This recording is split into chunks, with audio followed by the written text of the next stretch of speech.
My name is Carol Berry. I am the founder of Art Porium Kenya and the co-director of it. The problem was Nairobi is not lacking in creatives. There are so many creatives. There are so many talents, but we lack in continuity. We lack spaces that allow creatives to thrive beyond that moment where you put them on stage or when you showcase their product. So the problem for us was sustainability. How do we create an ecosystem where creatives are not just seen at the moment, but they're held and they're cared for, and yes, they are covered and they're nurtured. I feel like we lack in those spaces and those values within creative spaces. Most of them are very exploitative, and for us is to create a space where creatives are held and seen. Hello, beautiful people. I go by the name Kimemia. I am the co-director at Art Porium KE. It looks like when it's not being performed, I think it looks like silence, it looks like doubt, it looks like uncertainty. It looks like us sitting with creatives and asking questions that still do not have answers. I feel like that represents how it looks like. First of all, we cater to the marginalized creative, and this is a creative that feels like they don't fit in a conventional commercial space, and that is the creative that we cater for. Now, we have presented ourselves, and that is on us as a events curative space. So people just assume that we are an events curative space, but no, we are building much more than just events. We are trying to build an entire ecosystem where a creative is well supported with the right infrastructures in this economic space. If it was a physical space, I think the first thing you would feel as soon as you enter is an exhale, to breathe, to relax, that it's okay, you belong here. You do not need to be successful in industry terms to belong here. You are seen, you are heard, you are enough, and it is okay. You matter, your art matters, and we appreciate you. And you also need sustainability as well. That holds it together is care. And this is care for the artist in whole, not just the product that they produce. And also, we cannot talk about sustainability without talking about laws, without talking about systems, without talking about infrastructure. We cannot talk about creating without talking about mental health. So all these are very intertwined. There is no one without the other, and that is why we thrive, or rather we're trying to build something in the intersection of all these things together.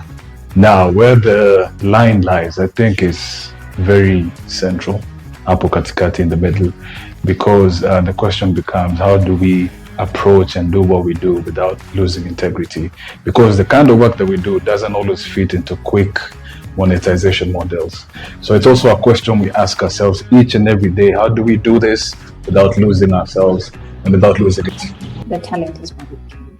And what we have to believe in is with proper infrastructure and with a proper growth culture, we can actually be able to grow the creative space and the creative scene and the creatives themselves within, and in a way that also, again, does not exploit the artist, a way that does not push the artist to feel like they need to conform or they need to be more than who they are, besides just be great at what we do.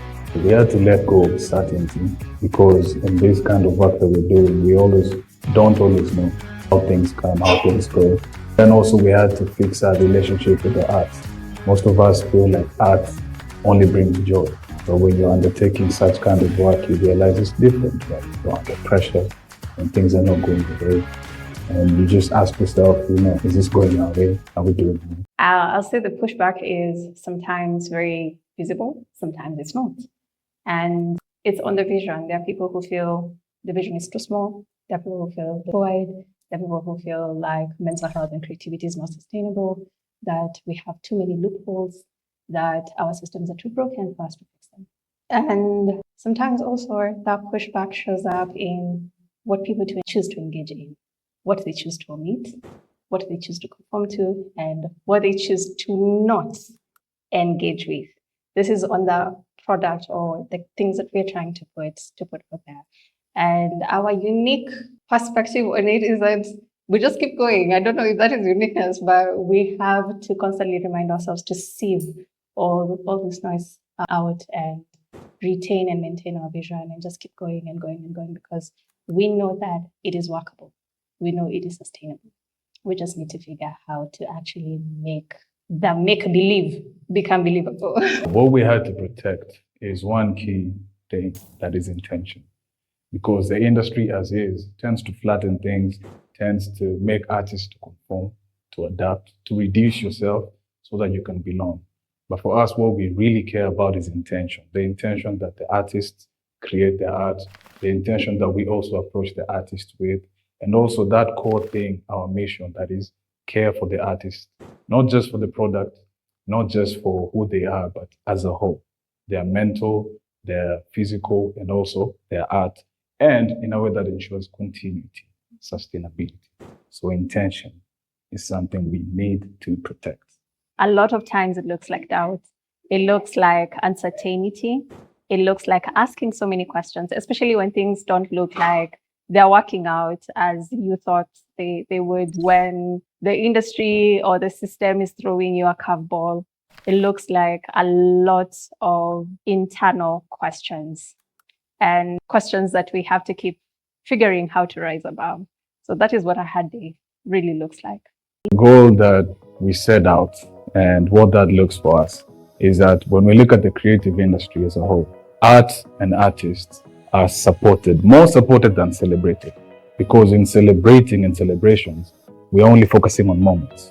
So this is the showcase, this is the performance, this is just a brief moment that also leads to a nosedive afterwards, So it's more support. This is in ecosystems, structure, sustainability, and all this, more supported than celebrated.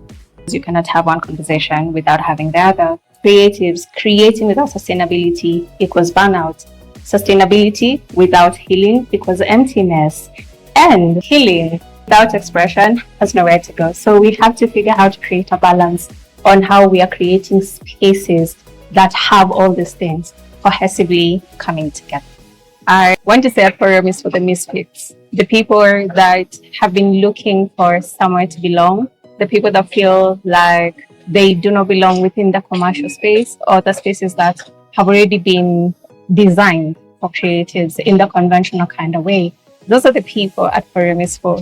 The people who are looking for community, the people who are looking to belong, the people who are looking to be seen without conforming. Those are the people Art Porium is for. The people that are looking for a space that allows them to live and thrive and heal together and produce amazing, amazing art. So basically, anyone that is looking for a community, that is our person. That is who Art Porium is. So 10 years from now, think back, I would say I would want every artist that has been part of us to say that this place that is Art Porium enabled me to become whole, not just successful. It gave me community. It gave me language for my work, because we need to translate all these talented people who are misfits into an already existing structure. So it made me feel whole. It made me feel wanted and seen. And I would say that tonight you can sleep well at night knowing that we did that. Yeah. You can find us on all social media platforms at Art Porium. That's on all social media platforms, as well as YouTube. Yeah, please like, subscribe on YouTube, and also follow us. Shoot us a DM, and then we see how we can work together.